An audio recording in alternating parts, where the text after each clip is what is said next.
Well, hello and welcome to another edition of Friday with the Family. I'm your host, Julia Bimbrook, and a big thank you to the OSU Alumni Association for putting on this event that can just really bring us all together right now at this time. And so before I introduce our guest, I do want to remind you that you can ask questions. So I have some questions to start us off, but we want to make sure that people are involved in this, and it's a chance to get to talk with President Hargis and the first Cowgirl and Hargis. So on Facebook, you can submit your questions there, or if you are in the ALC webinar service, you can do that with the Ask a Question button. So now on to our guests who truly need no introduction, but we have President Hargis and the first Cowgirl and Hargis here with us today. How are you guys doing?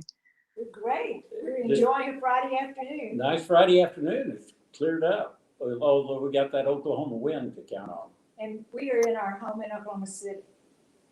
And so last night you were in Stillwater, and that was a big night, big baseball game in O'Brate Stadium. How did that go? Well, it was fantastic. In fact, that day was something because at 7 a.m. that morning, we participated in a graduation at Southwest Shantung University in Chengdu, China. Wow. And I got an award.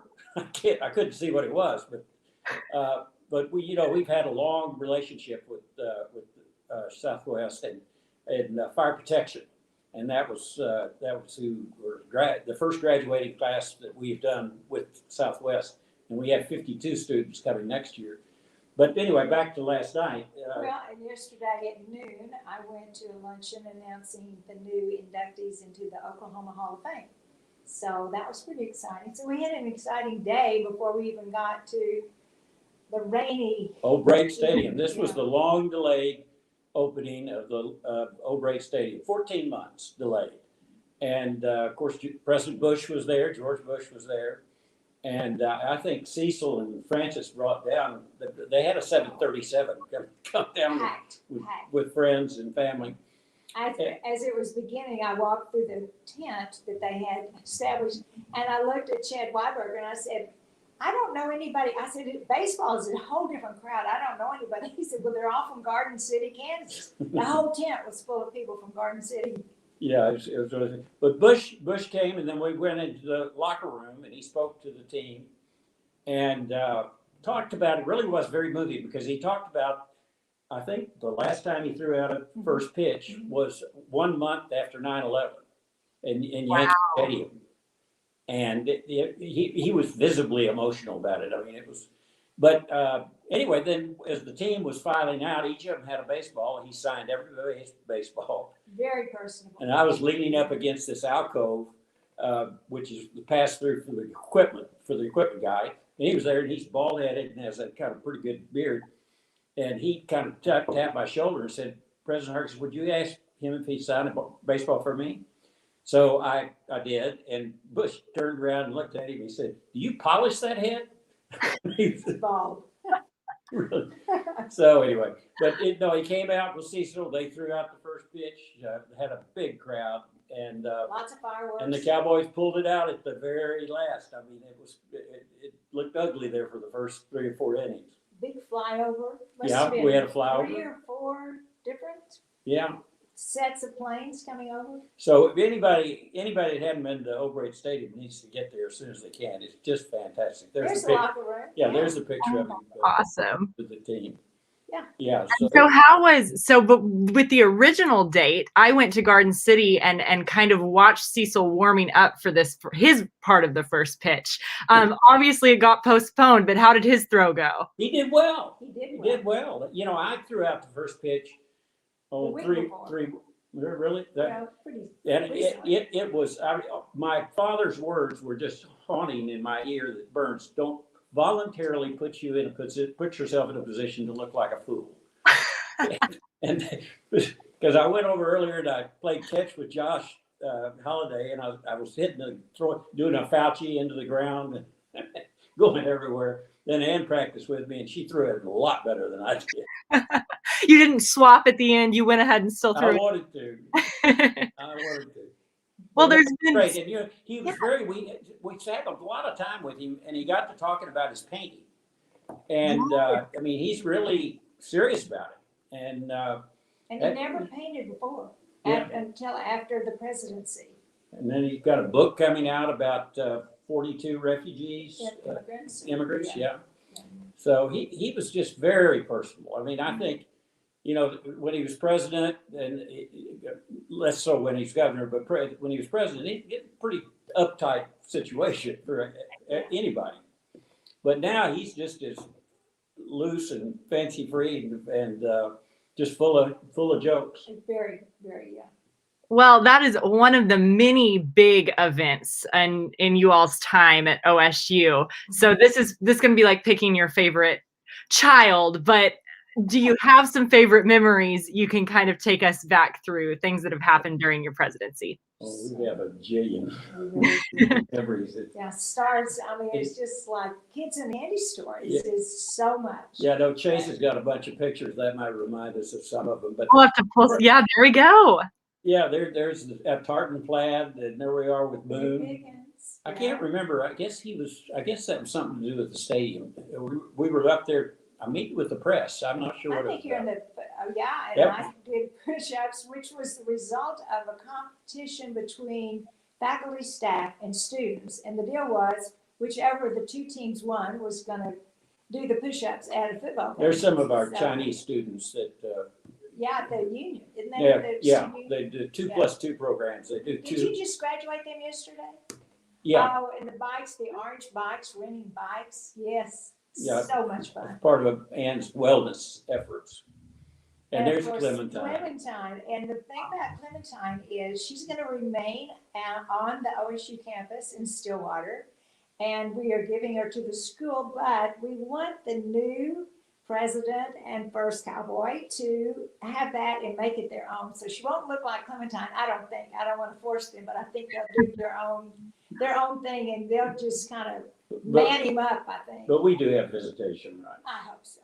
Yeah, I hope so. And those wellness walks. Oh, Gundy did not take that as bad as I did. I mean, this guy, I think, threw it on his back, right on my face.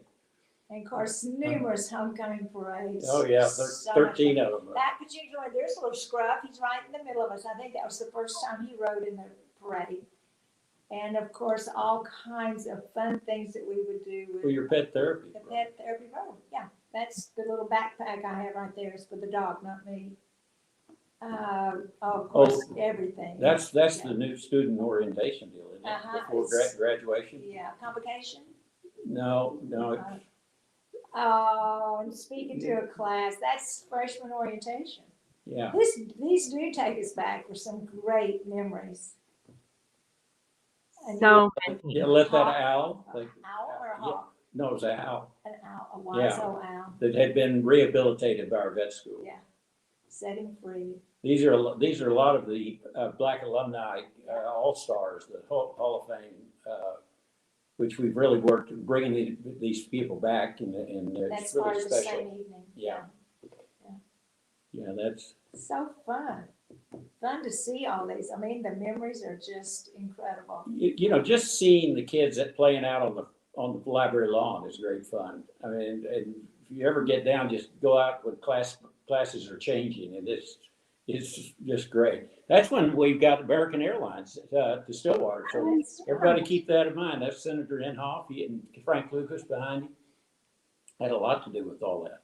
That's a buffet of some kind somewhere. Burgers with Burns, it says. Oh, is that the burger? Oh, I thought that was at Taylor's Dining. I think that's Taylor's Dining. Well, I don't know. And that's the Boathouse. Boathouse, yeah. Yeah, where we have our swift water rescue training goes on down there.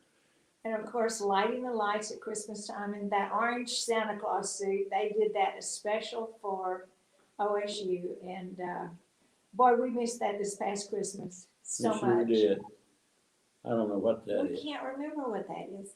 Was that the solar eclipse, maybe? I see the glasses in your hand.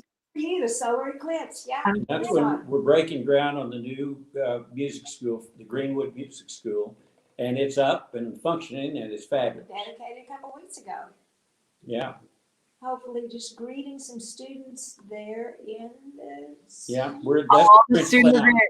that's the French Lounge. Oh, and that's Mardi Gras. Yeah, we would do that with Christine Oh my gosh, that was just all around the union, didn't it? all around the union. Yeah. Yeah, there's They the misbehaved. worst piano player that's ever publicly performed. That is not true. I've heard you play.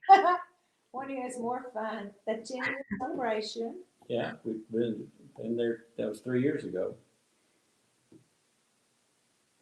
But we could just watch these. So many, I know there's so many fun ones. So, and one thing that I noticed, you know, I'm a big fan of your orange wardrobe. You always look amazing. You have so many great pieces, and orange is not easy to find. So what are you going to do with all of those now that you won't be wearing it every day? Well, I am saving pieces, of course, because I will hopefully always be wearing orange and be so loyal to OSU. But I thought there were several pieces that were so special that had special journeys through OSU that I wanted to share them with other people and make sure that they could continue on that journey. So we partnered with the entrepreneur. It's so funny, I'm watching pictures and trying to tell you that, so I might look out. But we All the memories. the entrepreneurship class, and 4 co-eds took it upon themselves to do a special project working with a little pop-up store that the engineering students designed and made for them. And then they took my things and had a little pop-up shop and sold them one Saturday in a 4-hour sale. And then the proceeds from that went to the pet therapy program. So hopefully I get all kinds of contacts from people who have bought things in that show. And one father said, your hat ended up in a good home. And he showed a picture of his 10-year-old daughter in my custom-made cowboy hat at O'Brate Stadium, standing beside Pistol Pete wearing that hat. And I loved it because I know she and they will enjoy wearing that to OSU. Well, and another phase of that story, tell about you giving the raincoat. Oh, well, when we had the celebration, our celebration, it was a rainy day, and so I decided to give one of my very favorite things is this bright orange raincoat, an orange slicker, and I gave it to Casey Schrum, just with the message that we know we'll all have some rainy days, but hopefully this will protect you and keep you very happy, because orange is the happiest color.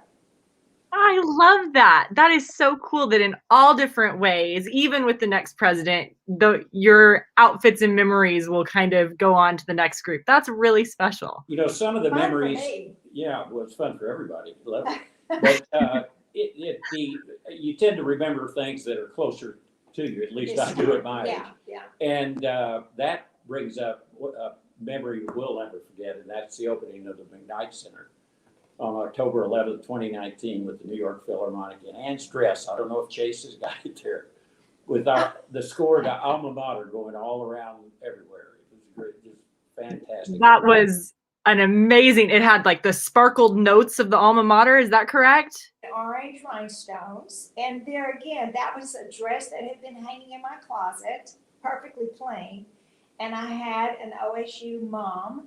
I sent it to her and I said, what moves you, what inspires you? And so she came up, she said, I see musical notes because of the way the dress was cut. And that's when I thought, musical notes, I think I'll just do the alma mater. So the music department sent me the sheet music from the alma mater. I sent it to her, and that was her real creation. So it was kind of fun to upcycle an old dress. And unbeknownst to everyone, Yeah, the even New York us. Philharmonic had an arrangement done for them of our alma mater. And they broke into that, and I mean, there wasn't a dry in the house. Did it surprised you as well? You didn't know they were going to. I had no idea. There's the you dress. found the Yeah. dress. Wow. Good going, You Chase. can't see the orange rhinestones. No, but you there it really is. can't.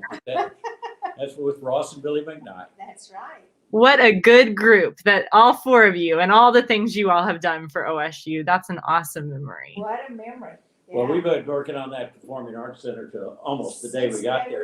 And you know, unbeknownst to most people, Ross McKnight from Throckmorton, Texas, I'd say his passion is Broadway shows.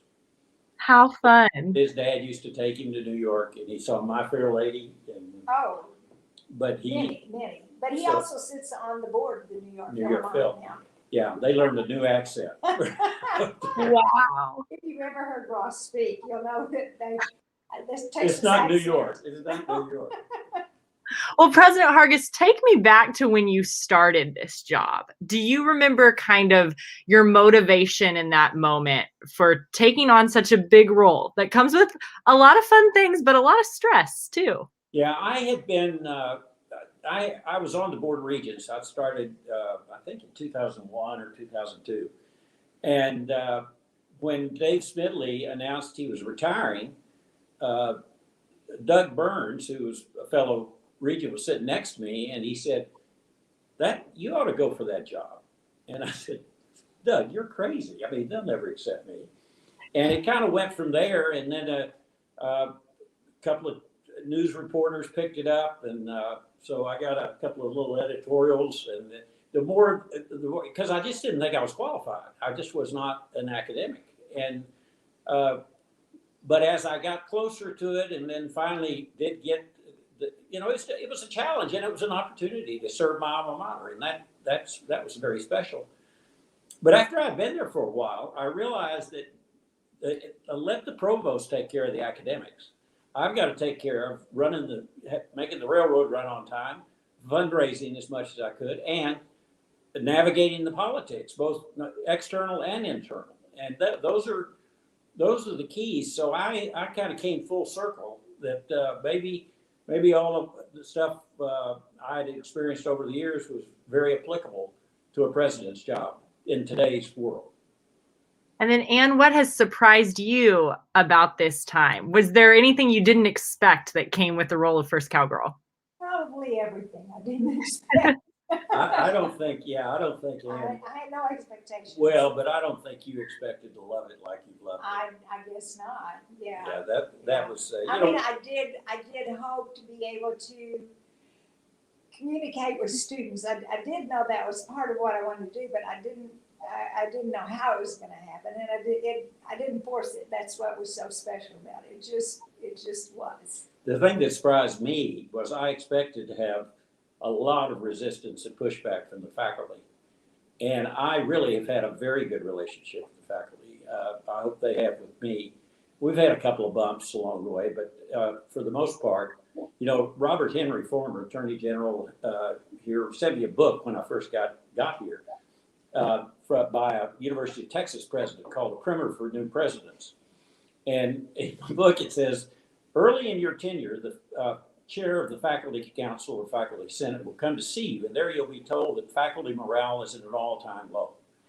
Well, you really shouldn't be too alarmed by that, because that's actually the highest faculty morale ever gets. It may fall below all-time low, but it never gets above. But that has not been my experience at OSU. And so, there are very few people that get to step into the roles that both of you have had. I assume you've had conversations with President Trump and her husband, Darren. What are the pieces of advice that both of you have given to them as they take on this journey? You talk to Darren. I do. Darren is great. I mean, you are going to have so much fun watching Darren soar. We've had numerous chances to be together and visit. And what I've said to him is what Ann Halligan said to me: make it your own. There aren't any rules. Nobody's expecting anything. So whatever you do, people appreciate. So, I mean, my other thing, and I think he'll be the same way, my other thing was just don't get in the way of what the important person is. The president is doing his thing, her thing, whatever. But as long as you're adding to the value of what they are doing, everybody kind of, it's a win for everybody. Well, he's got a big heart, and Oh, my word. he'll be wonderful. And Casey, I was so impressed with Casey for so long. In fact, I named her dean of the medical school. I think she was 38 when we did that. And then she became president of the Center for Health Sciences, and she's had so many accomplishments. The most recent was being the face of the COVID response all of last year, and where are we? I guess, all of last year and part of this year. But anyway, all I said to Casey was, don't make any decisions that you don't have to make, and just listen. Talk to a lot of people. Talk to students. Talk to faculty. Talk to staff. Talk to donors. It really is. You slowly but surely you'll kind of get your bearings. There'll be things that'll pop up that have to be decided, And then when things go wrong, when you have a horrible thing like the homecoming tragedy, or when Kurt Butke and Miranda Cerner and the Brandstetters were killed in the plane crash, then you just kind of have to show your heart. I mean, you just have to kind of try to bring the Cowboy family together to get through it. And but that's kind of Well, speaking of heart, I just want to say I was with Darren on Monday at Coaches versus Cancer golf tournament. And we happened to have been on the same team, but I observed him speaking about a heart. He sought out each cancer patient there and their parents. And he would go out of his way to meet them and speak with them. So I just think you're going to find a whole new avenue of caring that it's going to be very much fun to watch. Genuinely. Yeah, good. And then you got to speak at Commencement, President Hargis, this last, I guess, couple weeks ago now, right? But Yeah. what was your message, and what was that like, in kind of a farewell to the students and to you? Yeah, well, it was, I'm sure, the fourth time people on the stage were getting pretty sick of it. But no, the main message was to congratulate them for making it through the most unusual year that's probably ever happened. And then just try things. Don't be afraid to fail. I mean, that's how you get experience, by failing.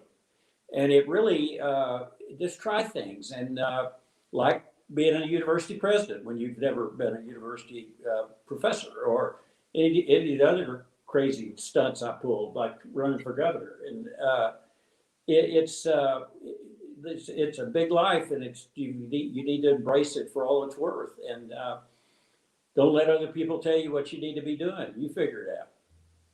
Well, I feel motivated already. I wish I'd heard the whole thing. Yeah. Julia, you're a textbook example of what I just said. Well, thank you. I don't know about that, but I'm trying. So let's see here. We do have audience questions coming in, and quite a few thank yous that are coming in to both of you just for everything you've done. So let's see here. Well, someone wants to know what Scruff is going to do after he retires with you all. Well, Scruff will continue to be doing therapy work. You know, he has missed being involved with people.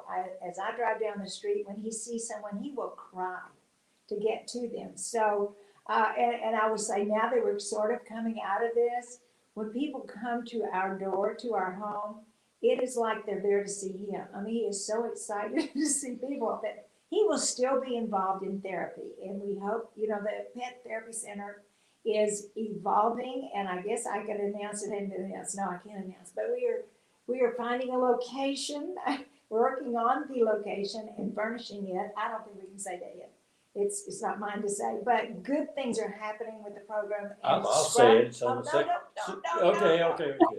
Breaking news right here. I know I want to so badly, but I think it's for the advisory committee to know. And anyway, but Scruff will continue to be involved, and we hope to be involved here in Oklahoma City on the OSU campus.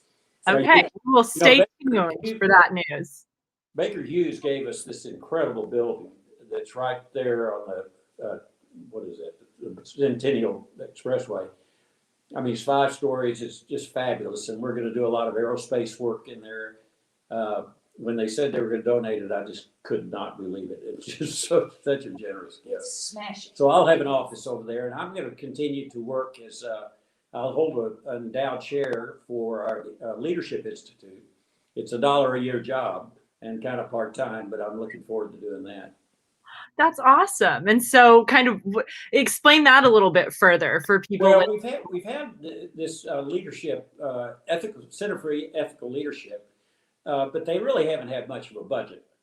And so this $2 million chair is going to produce a nice revenue stream. So we'll be able to do much more than we've been doing. In fact, we visited Bryce University. Josh Taylor is going to be the director, and we're setting up a visit with Colorado and their Leadership Institute. But it's just an opportunity to really develop and broaden our leadership, both internally and externally. Leadership training, I mean. Great.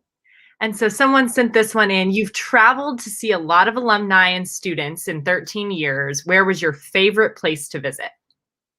Each one was so unique. Oh my goodness. Well, I don't know if they're probably not talking about it international, but believe it or not, our first trip was to Thailand. There's 3 universities that we work with there.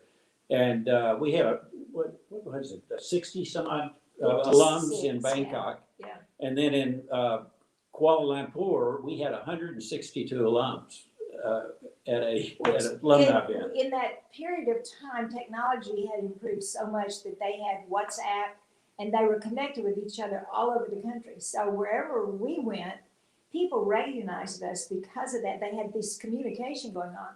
And they would come up to us in hotels in other cities and go, "We're so sorry we missed that celebration or that reception for you." But here locally, there have been so many wonderful places, but one of the unmentioned advantages, perks of this job, when you're going, rich people tend to live in nice places. Fair.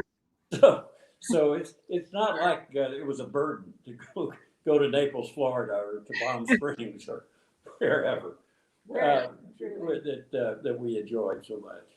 Yeah. Or on yachts in the middle of that was one of our alums. We were in Turkey, and he loaned us his airplane and his yacht, and we took for us to entertain people from Turkey that we had never met. University people. That sounds like quite the deal. Well, it is. We had wonderful experiences at. I think we've been to China now 4 times, and that was our last trip actually in 2019. Yeah. So on this back of Ethiopia. Yeah. You had gone to Ethiopia. I gave the commencement speech at the University OSU started in the 50s, called Hargis University, and I got to give the commencement speech. Yeah, for our 50th anniversary. Yeah. Yeah.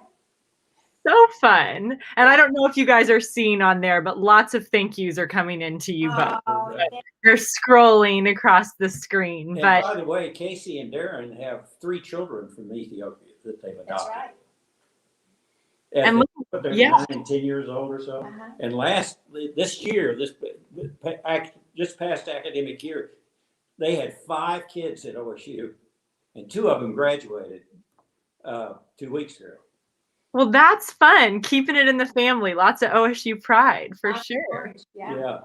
I didn't. Anytime I brought up fees, Casey had a real opinion about that. The parent perspective is a great one, I'm sure. Yeah. So someone asked, what does the process to wind down your term look like? As you and Casey are both going to events right now, and kind of how does that work? Well, I will say that the pandemic to me was a dress rehearsal for the reality, because we passed the time for homecoming. There was no homecoming. We were just reminiscing. No commencement in no December. Christmas. These huge events that no spring break. Part of everything we did. We didn't do it for a whole year, so it's kind of like that's what retirement's like. Yeah, but in terms of winding it down, though, we've got they're building a new president's house, and we're living in the neighborhood immediately north of the Wilhelm House. And they're building the new president's house where the Wilhelm House was. It was raised, and but I mean the idea of moving is just exhausting. Just thinking about it, it's exhausting. It's a lot of work. After 13 years, you get a lot of stuff, and I think a lot of it is going to go into the university archives. So, but I'm just, Gary Clark, our general counsel, Mary has filed boxes everywhere, and I haven't even started that process. So I'm really dreading it. Time's running out. Yeah.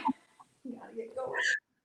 And I'm sure, I have no doubt you all will be in Stillwater quite a bit, but someone asked, what are you going to miss about the town of Stillwater itself the most? Well, the people are so friendly, and the university and the city have bonded so well. It's just, we're real partners. And, for example, the city's water went out, the pumps froze During that big ice Call storm. Lake. Yeah. And so we were able to furnish the city water, We furnish the bus services for free in the city, and the city has been a big supporter of ours in really everything. And then we worked very hard to get the American Airlines, and at one time we had 3 flights a day, and we're down to 1 in and 1 out now. But I think so. But we did that. In fact, the city was very nice. They named the road in front of the airport Hargis Road. So we coming and going. So we just had they're just wonderful people, and you hear about this kind of conflict between town and gown, but that's not the case in Stillwater at all. And you've got so many bright people. In fact, there's a former professor that feeds these feral cats. The road we kind of take to cut behind to get to the house. And Robert. Yeah, we won't disclose his full name, but he feeds these, and they all. It's black, the cutest thing in the world. Yeah. So we stopped last Sunday or something, and it said, "How's it going, Robert?" And he came over, and I can't remember what he was a professor in, but he languages. I gave him $20 and said, "Get him some better food."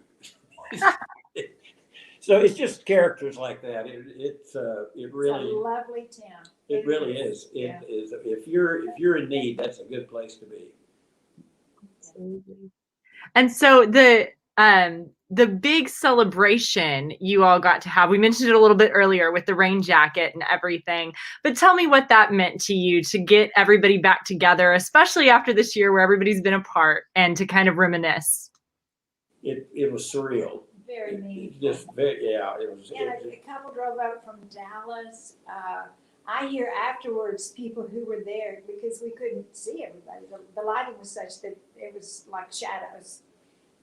And we were aware that there were numbers of people there, but we didn't know individually who we saw. So the dogs were there, the pet therapy teams were there to greet and just to show their appreciation. But I mean, I think it was a cold and rainy day, and for people to park their cars and walk across campus or however far it took just to show up was very, very meaningful and impressive. Very heartening. And the governor was there, and the Frank Lucas, our congressman, was there, and 2 very articulate students that spoke. Of course, Larry Reese, but the voice was there. The voice, yeah. And to be inside Gallagher Iva, which we've not been inside for over a year, with the cheer squad and with the band and with Pistol Pete and all the noise and the excitement. I mean, it was good. Yeah, it's just things like that happen that you're never going to experience anywhere else. I mean, we just feel so blessed to have gotten to do this. It was just wonderful. Well, I can speak on behalf of the OSU community and students to say we feel so blessed to have had your leadership, and during my 4 years to have had you both there and to be such a part of the everyday workings of the university. I think that is so rare, and we are just very lucky. So, well, and I would like our viewers to know that when you were about 8 years old, you taught me how to text.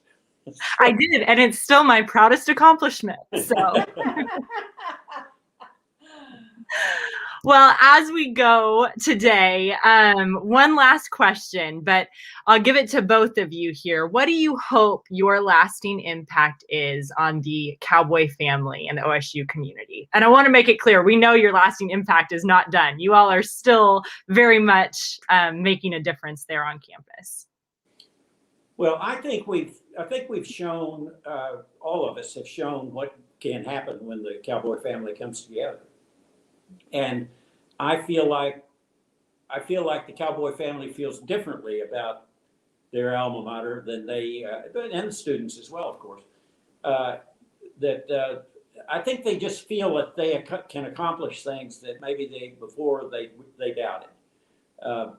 I give Boone a lot of credit for that. I think Boone, when we first got here, and he gave the $100 million and all the money for the stadium, and then was traveling around the country on the picture plan with an orange tile and talking about OSU all the time. I mean, he really put us on the map, and I think we followed. I think we realized that, and I just think there's a different vibe about our university.